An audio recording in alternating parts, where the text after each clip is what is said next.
I want to talk a little about the following recording. This is an interview with Dr. Edward Reed Fields, the founder of the National States Rights Party, but I didn't expect him to throw me a curveball by mentioning he was subpoenaed in relation to the death of JFK. Without further ado, the Fields interview, followed by some commentary, because his insights are totally new. And ask questions about the JFK assassination. And I didn't take the Fifth Amendment. I didn't know anything about it. So he called you out, the attorney from New Orleans. What was his name? I can't think of his name offhand if I think about it. He tried a man he claimed had rented a house or an apartment. Lee Harvey Oswald lived in New Orleans for a while, you know. And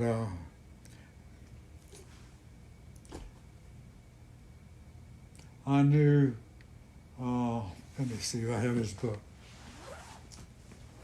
I knew one of the leaders in the Fair Play for Cuba Committee. I think I've got his book right here someplace. Well, I mean, if you were in the Klan, why would you know a leader of the Fair Play for Cuba Committee? Because I wrote some articles for him against CBS TV. He published a paper, which is like the National Enquirer, called Expose, and he carried my articles. Did they ever? Talked to him, he was Jewish. He was a Jew. Did they ever tell you why they were requesting information from you? Well, I was a friend of head of the Fair Play for Cuba Committee. And that was enough for them to just subpoena you? They subpoenaed maybe 50 or 60 people. There's a good book on that life of Gerald L.K. Smith. A very, very great man. Smith, there's Huey Long, Smith's Church, across from Huey Long, Gerald L.K. Smith. That's an interesting flag. I haven't seen that design before. Oh, the Christian Nationalist Crusade. I'm assuming that's their flag. Here's one of his meetings, the big crowd. He was a very great man, Gerald L.K. Smith. What kind of questions did they ask, if you can remember? What did I know about the assassination, which was ridiculous. Ridiculous to even have me up there. Anyway, I've got a book here, pro-Castro book, which looks like a pretty interesting book. I still find it kind of shocking that a Klansman would be friends with, a Jewish, presumably a communist. Anyway, I remember the day JFK, his name, what was his name? Stu, it'll come to me. I remember the day that JFK was assassinated. The head of our party in Dallas called me on the phone, said, "The police have just been to my gas station. They're coming to the house. Even if I confess, I want you to know I'm innocent." And anyway... What party was that? The National States Rights Party of Dallas, headed by Jimmy George Robinson. That chapter was in Dallas. And we picketed Kennedy. But this other gentleman, I can't think of his name, I've got his pro-Castro book, which is actually a pretty good book on the revolution in Cuba. But anyway, he called me the day Kennedy was assassinated, and might have been the next day. He allowed his office, called Barricade Books, his office to be used as a headquarters also for the Fair Play for Cuba Committee. And he said, "The FBI's been here, they've seized our records, they've hauled off our file cabinets, they said they're coming back. If we're indicted, we'll be convicted." So was the NSRP pro-Castro? No, but... It's just odd that you would be friends with a pro-Castro Jewish man. I know. We were friends because he wrote some articles. CBS tried to frame me in Indiana in a case, and they gave me a canceled check, and I had documentation. I sent it all to Stu, I can't think of his last name. He published it in his publication, which I still have at the article. CBS, they tried to hire us, they did hire us, to grab one of the reporters at a meeting, rough him up, and throw him out the front door so they could film it. I sent that, it was a setup for some TV show. The guy's name was Weston, WSTIN. And we thought at first it was a good idea. Then we said, wait a minute, this is not a good idea. So I gave all the information to this guy who published his expose. He published it, and in fact, he published 2 articles about it. And so I never met him personally, but talked to him on the phone. And he called me and said that the FBI's been to our office, Fair Play for Cuba Committee, they've taken everything away, and now if they charge us, we'll definitely be convicted.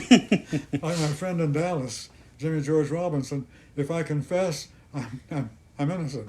I did not. It was hysteria. I had 2 carloads of FBI agents pull up in front of my house that day, and they came up to my door and they said, Fields, it's a good thing you're in town. That's the truth. It's a good thing you're in town. Otherwise, I'd be arrested. Jimmy George Robinson was held overnight or so because they didn't arrest Lee Harvey Oswald immediately. It was the next day before they kind of figured it out, and they released everybody. They picked up a lot of people. Do you think Oswald did it? Yeah. You think Oswald did it? Yeah. You think he had help? Then he was assassinated by a Jew named Rubenstein. Remember that? Jack Ruby? Yeah. I heard actually he kind of developed a psychosis later in life, that he did it because he wanted to prove to the world that Jews had guts. That's what he said to the media. Did you know that he had been to Cuba? Jack Ruby had been to Cuba and met with the communist leaders there. And he read a strip joint in Dallas. And while he was there, where Lee Harvey Oswald was getting out or being moved, nobody ever understood that. Well, I'm just sorry if I keep harping on this, but I'm interested. How did your friendship with the guy from the Fair Play for Cuba committee, like, I know he wrote for you and you wrote for him. He published an article, which I still have. I could look it up in about an hour, easy. Look it up, the article he published. That CBS hired us to rough up one of their reporters and throw him out the front door while they photographed it. They said, this will really make you look like a bunch of tough guys. Then we started thinking about it. And they gave us a check. They paid us money. And they said, we'll put it down that you helped the photographers, you screwed in light bulbs, you did this and that, we'll write it off. We thought, okay, that's a good idea. Then later we said, wait a minute, this is going to be a big smear, making us look violent and everything. So then I got in touch with this guy running Expose, National Enquirer. You know the National Enquirer pays for stories. They even put that in every issue. We pay for stories. And Expose paid for stories. They didn't pay me anything. But I gave him the story, and he ran it on the front page of his newspaper. Expose. Blast. And by the way, the guy Weston, who lost his job over it all, he was fired by CBS.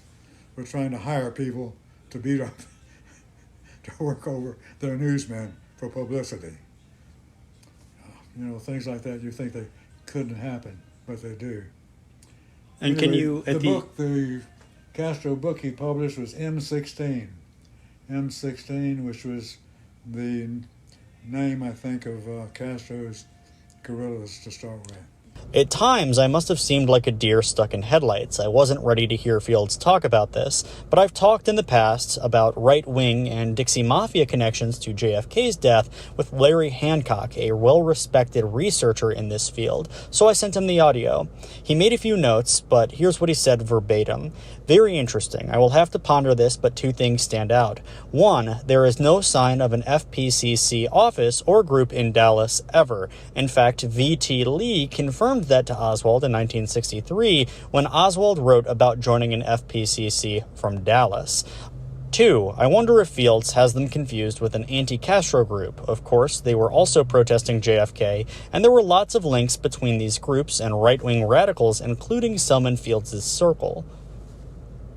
Larry Hancock is referencing the fact that Oswald famously wrote the leadership of the FPCC in May 1963 and requested that he be allowed to form his own New Orleans chapter. While the committee had many communists on their membership roster, they didn't want a known defector to be the face of the group, and correctly surmised that he was a chronic attention seeker. They wrote that he should refrain from opening an office, quote, at least not at the very beginning. Oswald wrote back, quote, against your advice, I have decided to take an office from the very beginning. He was trolling them. He listed a right-winger's address as their headquarters, essentially to be a thorn in their sides both. The ultra-conservative was a man named Guy Bannister, whose brother, David Ferry, was Oswald's Civil Air Patrol instructor when he was just 15. Oswald got into a few scraps in his capacity as an FPCC representative in New Orleans and pulled off a few embarrassing publicity stunts, but still had the balls to write national leadership and request an office in Dallas, which of course was roundly refused. As far as anyone knows, there was no FPC in Dallas, and I have found next to no information about the people Fields claims were involved. As such, this represents some genuinely new information about the JFK assassination.